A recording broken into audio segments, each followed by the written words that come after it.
বাড়ি থেকে পালিয়ে ঢাকায় এসে ব্যবসা, এমন গল্পটা কোনো সাধারণ মানুষের নয়, বরং সুবৃহৎ শিল্পগোষ্ঠী মেঘনা গ্রুপের প্রতিষ্ঠাতা মোস্তফা কামালের। স্বাধীনতার পর যুদ্ধবিধ্বস্ত বাংলাদেশের অর্থনীতি যখন টালমাটাল, তখনই শুরু হয় এক সাহসী অভিযাত্রা। মেঘনা গ্রুপ অব ইন্ডাস্ট্রিজের পথচলা শুরু তখন থেকেই। মাত্র একটি ভোজ্য তেল কারখানা দিয়ে শুরু করা হয় প্রতিষ্ঠানটি। আজ ৫ দশক পেরিয়ে মেঘনা গ্রুপ বাংলাদেশের অন্যতম বৃহৎ শিল্পগোষ্ঠীতে পরিণত হয়েছে। ১৯৮১ সালে এমজিআই এর আনুষ্ঠানিক যাত্রা শুরু হয় এর প্রতিষ্ঠাতা মোস্তফা কামালের হাত ধরে। তখনকার সময়ে অগ্রণী বাণিজ্যিক চেতনার সঙ্গে দেশপ্রেম ও উন্নয়নকামী দৃষ্টিভঙ্গি ছিল তার মূল শক্তি।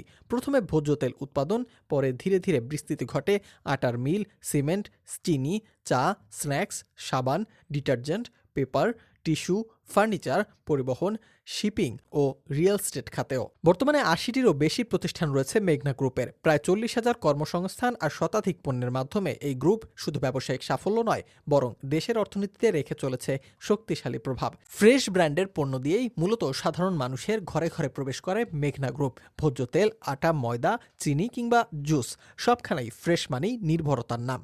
মেঘনা গ্রুপ তাদের উৎপাদনের মান বজায় রাখতে সবসময় ব্যবহার করেছে উন্নত প্রযুক্তি এবং দক্ষ মানব সম্পদ। এছাড়া দেশের ভিতরে কৃষক ও ব্যবসায়ীর সঙ্গে নিবিড় অংশীদারিত্ব তৈরি করে এক শক্তিশালী বাজার কাঠামো গড়ে তুলেছে তারা।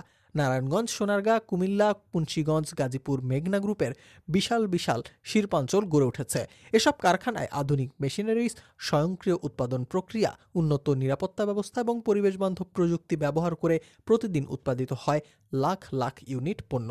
দেশের বাজারে চাহিদা মেটাতে পাশাপাশি মধ্যপ্রাচ্য, আফ্রিকা, ইউরোপ ও আমেরিকার মতো দেশেও পণ্য রপ্তানি করছে মেঘনা। শিল্পোন্নয়ন, রপ্তানি আয়, খাদ্য নিরাপত্তা, নারী কর্মসংস্থান ও কর প্রদানের মাধ্যমে দেশের অর্থনীতিতে বিশাল অবদান রাখায় একাধিকবার সরকারের কাছ থেকে পুরস্কৃত হয়েছে এই শিল্পগোষ্ঠী। সাম্প্রতিক সময় তারা গড়ে তুলেছে দেশের অন্যতম বৃহৎ ও আধুনিক শিপ বিল্ডিং ও সিমেন্ট উৎপাদন কেন্দ্র, যা আন্তর্জাতিক অঙ্গনেও বেশ প্রশংসা কুড়িয়েছে। বর্তমানে গ্রুপের নেতৃত্বে রয়েছেন প্রতিষ্ঠাতা মোস্তফা কামাল নিজেই, যিনি ব্যবসার পাশাপাশি দেশের খেলাধুলা, শিক্ষা ও মানব সেবাতেও অবদান রেখে চলেছেন। তার দূরদর্শী নেতৃত্বে মেঘনা গ্রুপ শুধু ব্যবসা নয়, একটি জাতীয় ব্র্যান্ডে রূপ নিয়েছে। শুরুটা খুব সাধারণ হলেও মোস্তফা কামাল দেখিয়েছেন কিভাবে অধ্যাবসায় এবং কঠোর পরিশ্রমের মাধ্যমে ছোট একটি ব্যবসাকে বৃহৎ শিল্পগোষ্ঠীতে রূপ দেয়া যায়, কিভাবে গড়ে তোলা যায় মেঘনা গ্রুপের সুবিশাল সাম্রাজ্য।